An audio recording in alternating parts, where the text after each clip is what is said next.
Welcome to Espresso Yourself, the podcast where mom life, running life, and teaching life collide. We're three women juggling lesson plans, long runs, and real life chaos, sharing honest conversations about motherhood, miles, and making a difference in and out of the classroom. Whether you're listening on a run, in the carpool line, or hiding out with your coffee, you're in the right place. So lace up, Tune in, And let's do life together.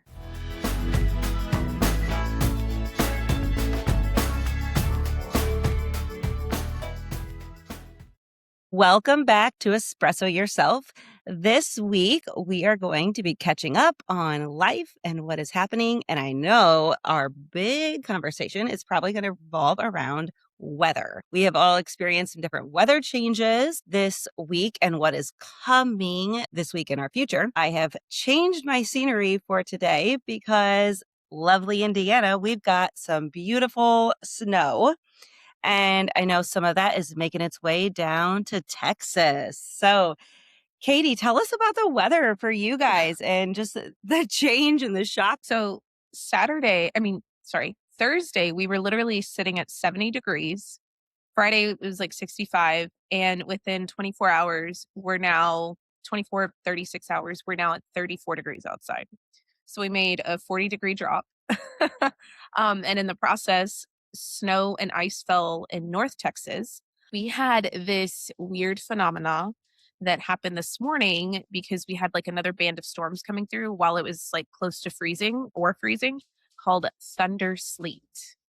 So thunder sleet is where the storm and like the freezing line meet, and pretty much like it's like a thunderstorm, but some of the particles in the cloud are frozen. But when they fall, it could be like rain or it could be sleet. But then you also have that lightning and thunder as well. And so I woke up about like 4 a.m. this morning, and I never really wake up. I usually sleep through storms, but I don't know. I kind of like woke up and I heard it and I was like, okay, it's thundering and there's got to be like sleet at the same time. So, but right now, nothing like looks super frozen. We haven't been on the roads. I checked like my maps this morning to see if like roads were closed, and they've only shut down like the high like overpasses. That's about the only thing. And I think it's just precaution. But tomorrow morning is where they're saying like it's supposed to be like frozen. And that's when they're shutting down school for us, because nobody in this like state knows how to drive in ice or snow at all. Like I had to learn when I was in college because Lubbock gets like freak storms. The first time it was like true ice and snow. And I'm driving home from church. It was a Sunday. And we all went to church and then we all went to lunch. And it was like our Sunday tradition with like my church crew. And the restaurant, we went to McAllister's. And McAllister's was maybe a 7-minute drive from the restaurant to my apartment. And it's down this main road in Lubbock. And I remember watching the steering wheel and like on the phone with my dad. And I'm like, okay, what do I do? What do I do? Because I'm like 19 years old, having maybe 20, trying to figure out how to drive in this. Like I grew up in Houston where we have hurricanes, and I moved somewhere where I had to learn how to drive in ice and snow. And I kind of like skirted a little bit. My dad's like, just go with it. And I was like, okay. And I'd get back in the lane, and it was, yeah. But no, we've had like just crazy weather. And then they're projecting next weekend more potential snow, another Arctic blast, as they call it. And I'm supposed to go to San Antonio next weekend. I definitely don't want to drive in it. And I know my boss won't have me drive in it either. But I'm like, we have plans next weekend. Like, let's not do the snow. I'm great with the cold. Let's just not throw precipitation in there. Yeah. Because nobody really knows how to drive in this. So, but I know Allison, like, y'all are used to this. I mean, even you, Becky, Yeah. I know you know how to drive in ice and snow. Yeah. Yeah. Well, and I don't know, like when I lived up in Chicago, I didn't live in Chicago. I lived in the suburbs. But as soon as there was the potential for snow, the salt trucks, they were out there. So it really, like, it was never a big deal because there was never enough time for ice to accumulate on the roads.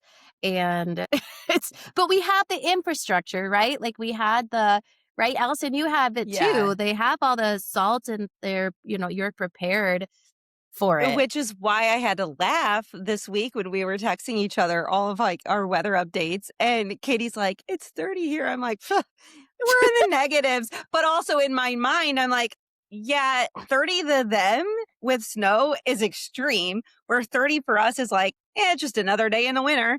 We're over here complaining that we're in the negatives and all that. And then Becky's over here like, look, I'm still in the 70s. Like, We went out to Costco yesterday and I was like, I'm just gonna wear a sundress. Or like one of God. those like athletic dresses. And I was like, gosh, it's nice. And Friday at recess, my students were complaining that they were too hot. And I was like, listen, I got to tell you how Houstonians have reacted to this. They have cleared the grocery stores Well, I'm of sure. everything. well, I've seen. But you know what? One thing is like wiped, and it surprised me, produce, like fruits and vegetables. Like Yeah. I walked into HEB, I think it was Friday, and I'm like, you wiped out the oranges and the sweet potato. Like, what? It just, there's certain things that don't make sense. Sweet And we potatoes, couldn't, but you can't cook them if the power goes out. yeah, that part. I'm like, I mean, I get making the soups and everything, but what are we doing? But somebody told me this, and it made a really good point, and I didn't think about this way, and maybe y'all go like, huh. Um, it shows how much we rely on takeout and fast food. A lot of restaurants are like, hey, we're shutting for, Sunday and Monday morning.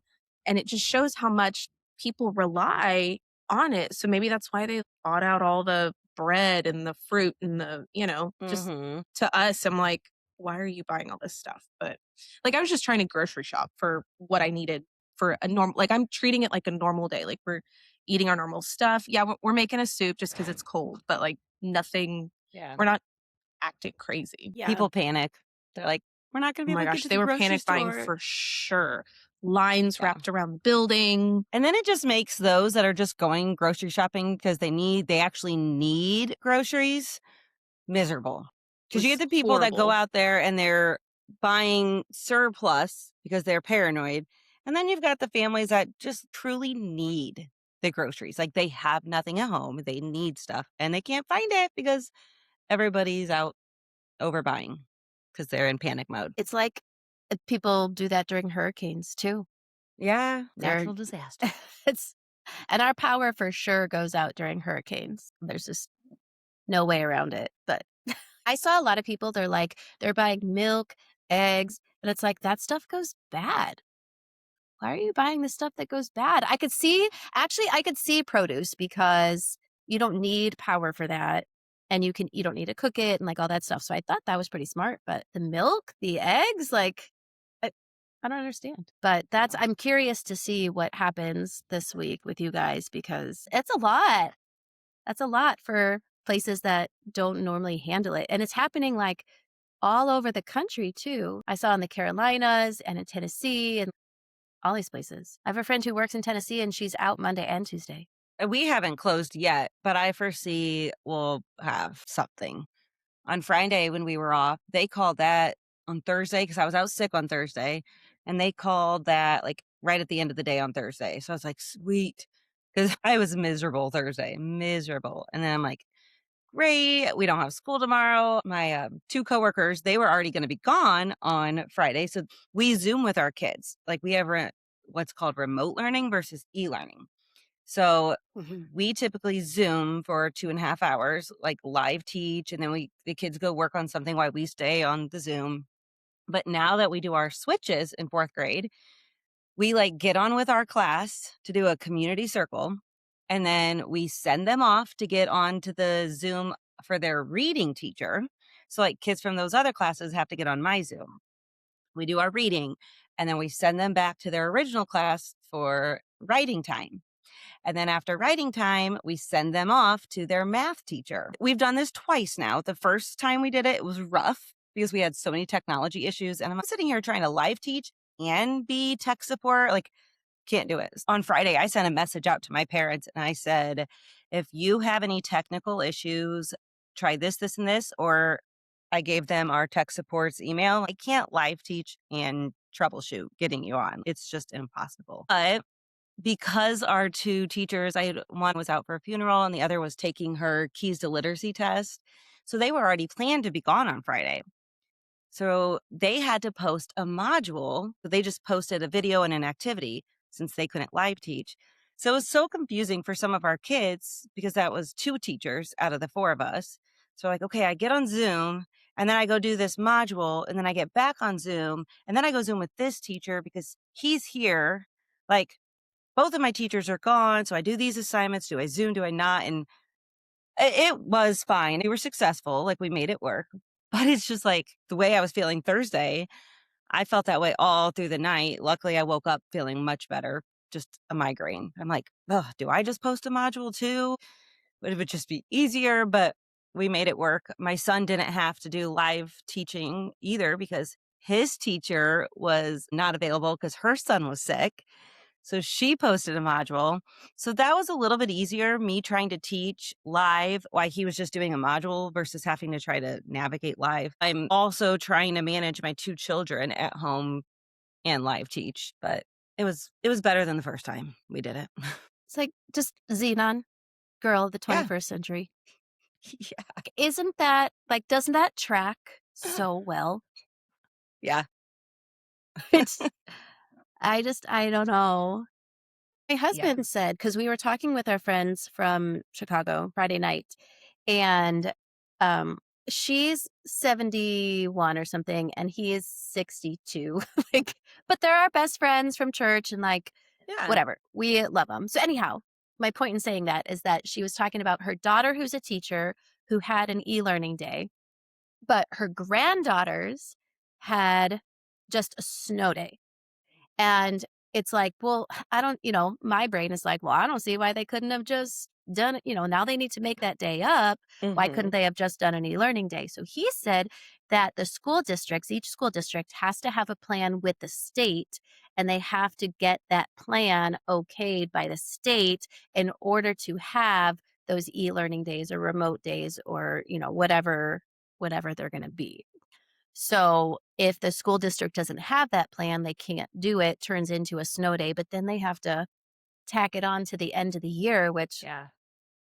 no one wants to do. That makes sense, getting it cleared by the state, because 'cause I'm sure the same thing would happen down here too, and just knowing, like, how things are with the Board of Education for our state, it would just be Mhm. so many hoops to jump through that I For think Mhm. they'd sure. rather just say, "Cancel the day," because and then also, I think of, like, kids' access to tech.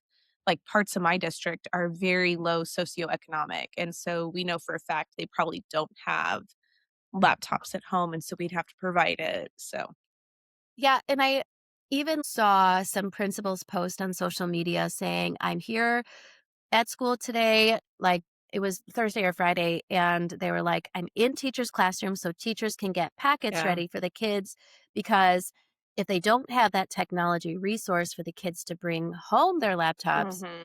then they're making packets, but does that count as a day?" And, like, I didn't delve And too see deep into it, but, it's yeah. honestly, one day of learning is not going to impact these students in the long run for all of the Mm-mm. testing that's going on.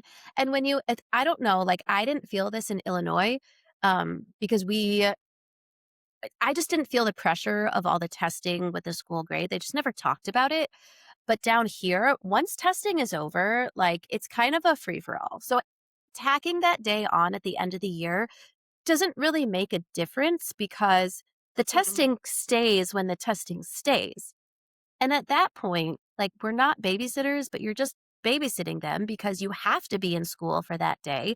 And Yeah. it just doesn't really make any sense. Mhm. Luckily, when Hurricane Ian came here in 22, we were Yeah. off for 3.5 weeks, and the governor said, okay, it's a state of emergency, so you don't have to make up all these days. I think my husband only had to make up 3 days or something, but they even did that during one of the years. Maybe it was last year. He had to make it up during Thanksgiving week.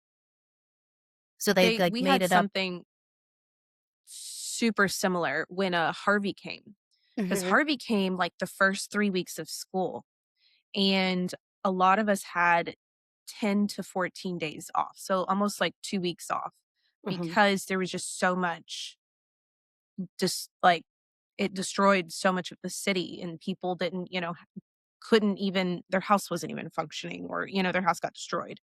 But yeah, very similar to what y'all do. Yeah.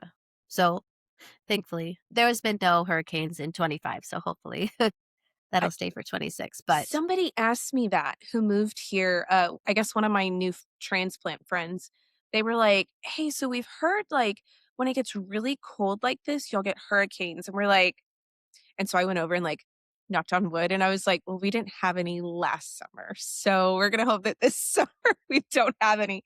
But these are the friends that I had to try to help prepare for these few days. mhm. So they live right next door to like her sister and her brother-in-law, and then it's them two. And her sister just had a baby, like 6-week-old baby. And I pretty much had to be like, this is not an option. Like, you need to go buy a generator. And she's like, what? And I was like, believe me, it's an investment, but think about it. You're going to use it for now, and then you're going to have it for when a hurricane hits. And she's like, wait, a hurricane? I was like, we're not going to talk about that right now. We'll get to that in the summer. And she's like, what kind of, and I said, you have friends who've done this for so many years. Like, we got you. But it's just, these are things people don't think about. Like, when you move to certain places, like, I'm sure if I moved up where Allison was at, I'd be like, okay, I don't know how to do this. Like, you're going to have to help me because I didn't grow up in that. And I wasn't, Yeah. y'all have infrastructure for certain things like we do. And there are things we don't have infrastructure like you do, and vice versa. Right. So I think it's funny. Like, anytime you move somewhere, things that people don't tell you and then you like learn as you go. Yeah, that was for sure us. We had no idea what to do for our first hurricane. Absolutely not. It was 2 months before we moved here. We should have just gotten a generator, but we were okay. I mean, it just yeah. I don't know. I do have a friend, a coworker who is moving up to Indiana next year, actually. So her in-laws live there, and I was like, "What are they doing moving up there?" Yeah, that's how Oliver's best friend, his grandparents lived in Florida and they just moved up here permanently. Oh, I'm like, "Oh, welcome to India." I mean, they've been up here, so it's not like a shock to them, but I'm like, "Whew, you guys are insane to move up here and but they want to be closer to their grandkids and things." I get that. if you're not like working, like if you Yeah. don't have to do real life, like it's okay, you know? Yeah. Because it's fine. Like putting on the snow gear and going out there and taking care of everything is fine. Doing it when you have to go to work and you have to like get there on time and you have to make yourself look presentable and you have to like get Mhm. through the whole day, that's when it poses a problem for me. Like, you know? And so that was always the hard part for me. I don't know. This week we had our 100th day of school, and I couldn't even believe that it was already gonna be in January. I was expecting it to be in February because it's been 10 years since I've, like, been able to do activities Mhm. for it, but that we have been counting all of our days every single day, and we still are, and we will until the end. Because one of their standards is to be able to count to 100 by ones and by tens, and, but then we actually got to count to 100 and do all of the activities. But I will say my favorite activity is making Fruit Loop necklaces. And so I got 'em a whole bunch of Fruit Loops. They had, like, a big mat, and they were like, "Oh, how many Fruit Loops do I have to put down?" And I was like, 100.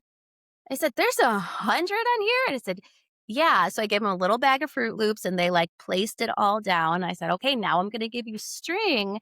Now you have to put all of these Fruit Loops onto the necklace." Well, one girl, she kept looking at me all day. She goes, "When are we going to do something fun?" And I was like, "Girl, this is kindergarten. We have been doing fun stuff all day, every day. Have you not been here? Like, do you not understand where you are?" Wait a minute. Is this the same girl last week who had the bathroom issue that said, "Can you call my dad? I'm bored"?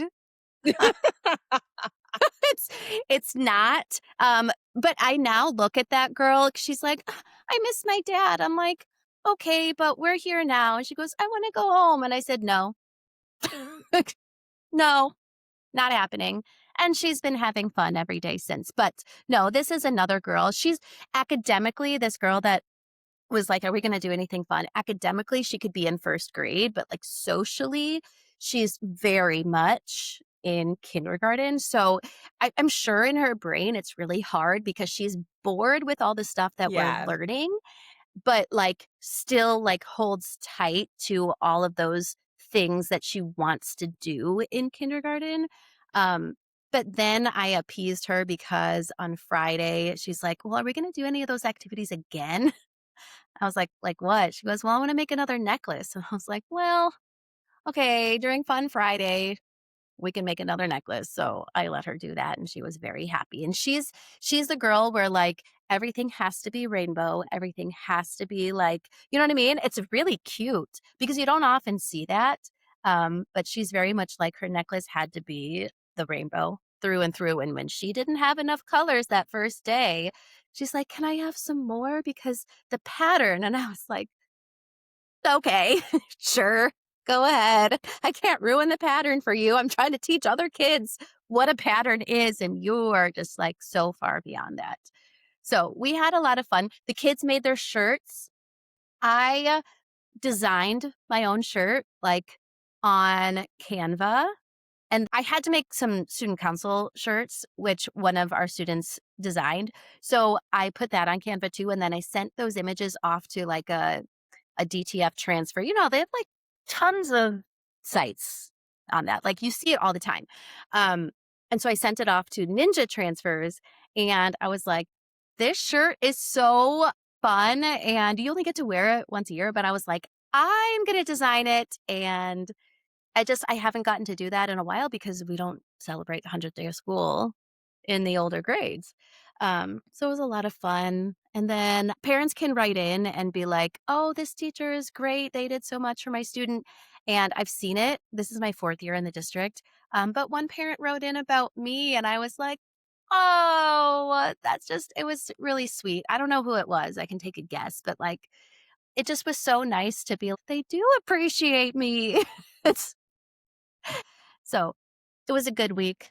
Nothing What fun was is coming that up this like week.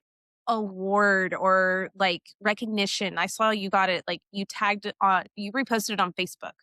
What was Yeah, that? so that's what it was. It's called SCS Cares. SCS is like the abbreviation for my school Yeah. district, and so parents can write in about like teachers, and then the school has their own Facebook page, and so my principal came around. She's like, "Smile, this is for SCS Cares," and it was like no preparation, none. You were like Okay, in the yeah, hallway. we had come in Luckily, from nobody was recess. licking a wall. My gosh. I know. I know. So, yes, because they were all like, "It's so hot. I wanna go inside."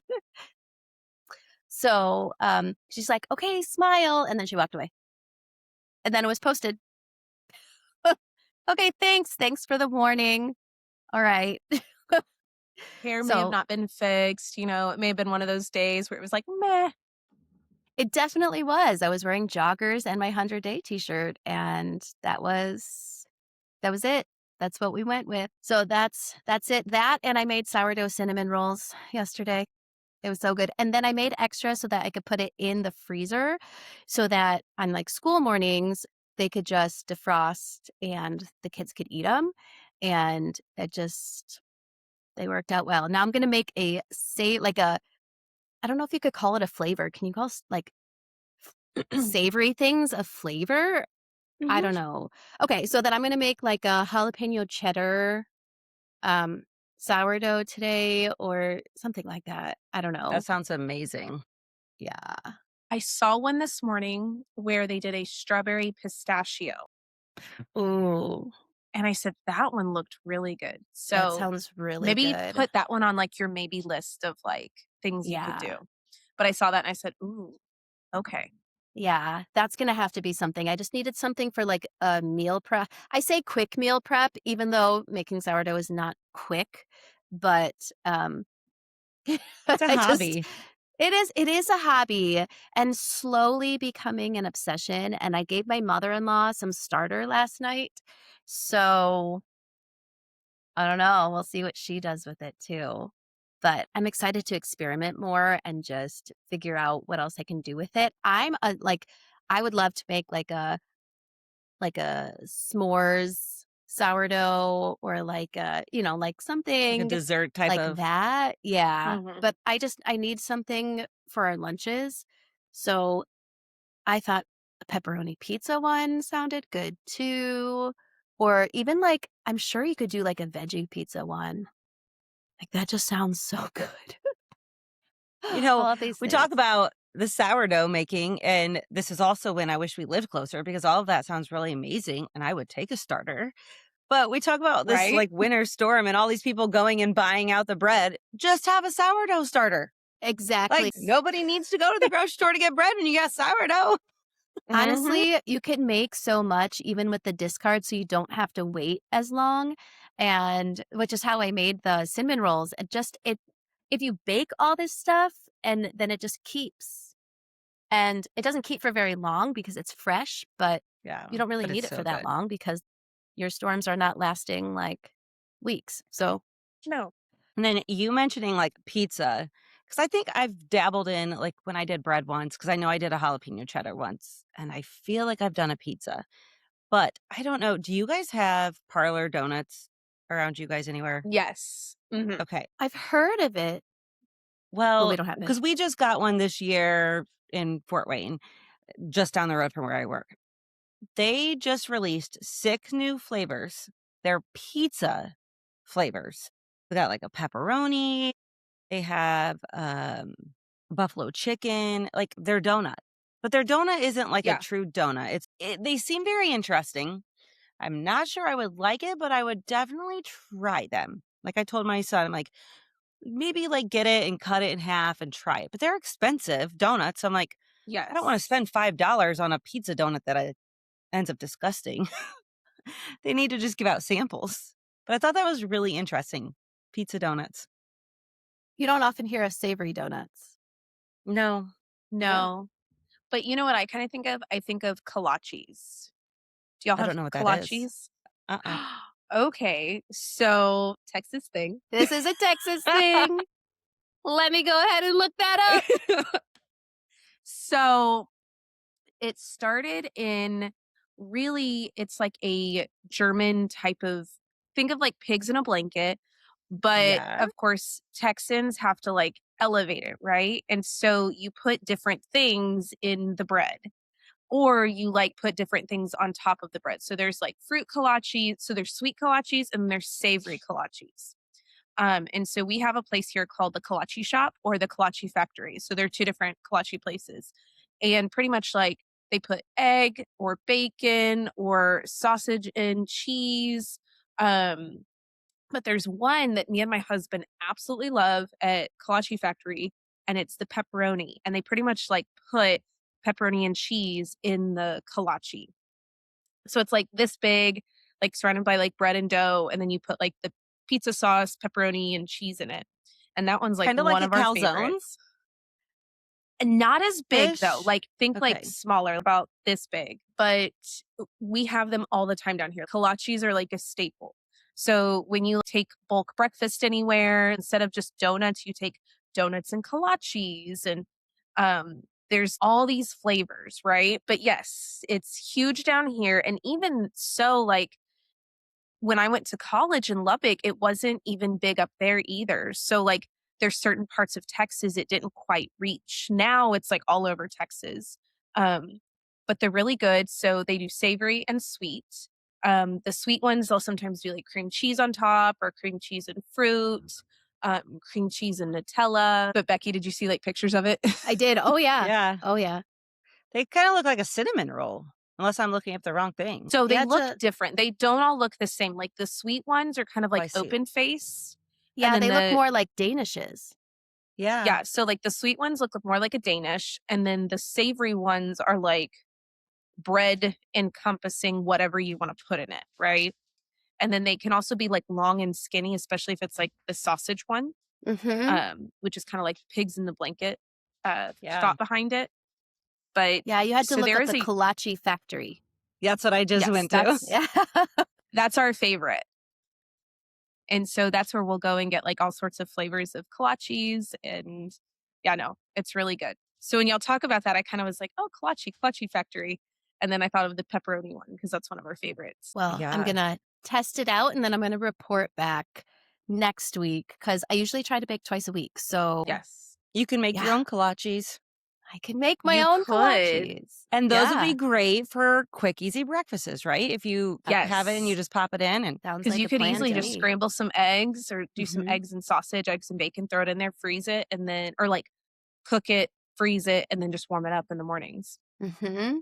my problem is I can't do anything with egg for haze. Breakfasts are tricky. A lot of times it's just like sausage links and like the little mini pancakes or waffles Mhm. because a lot of those quick, easy breakfasts that you can get that you just Yeah. pop in all Mhm. have egg in them Yeah. for the most part. So So yesterday I got to meet my friend who I helped on the marathon course. Her name is Cindy. She was absolutely so lovely, so sweet, like just one of the most wholesome human beings. We talked life. We found out what each other's does. She apparently has traveled the world and she's a journalist and her life story was just so fascinating to me. And then, we kind of talked about our running journeys. And then she told me her story of how she saw the end of the race and, how she got to be able to finish it. And she just kept telling me, thank you. She would introduce me. She's like, this is the girl who saved me on the marathon. And I mean, she was just so, so sweet. And so we chatted for almost 2 hours yesterday, had coffee. I mean, it was so awesome. And so we're going to meet up again and do a run together. But it really was just so cool to be able to meet her. I know I posted a picture of her and I yesterday. Um, and it was just so awesome. And she's like, "You never realize helping somebody, like, what it could lead to." And I'm like, "Yeah, we just, you know, I stopped to help you. Like, I didn't think twice about it. Now, like, we have a new friendship and we're gonna go run eventually together." And it was just so cool. Like connecting with her through just an instance in a marathon. It was really, really like cool and magical. But funny enough, we ended the meeting with my car dying. So we walked to her house because she lived right by the coffee shop. And we had to get like jumper cables and we're trying to jump the car. And some sweet man walked over and helped us because we were just like, I've never had to jump this car. Like I've only had the car like 8 months. And so I've never had to jump it, but we're pretty sure like the cold weather had something to do with it. But yeah, that's how we ended meeting. I'm like, I'm sorry, the first time you meet me, you're having to help me jump my car. hey, it But turns around full circle. You helped her. Now she's helping you. That's how yes. friendships work. That's But awesome. no, it was just so cool. It'd be really cool if maybe at some point she'd want to hop on and join an episode with us and share some of those insights. I know I shared with you guys, I've had people reach out to me asking about coming on. So we're definitely interested in having guests. I know, Katie, you possibly will not be with us next week if your conference is still on, depending on weather. So next week, Katie may or may not be with us. We may reach out and have a guest with Becky and I next week. So stay tuned for updates for next week's episode.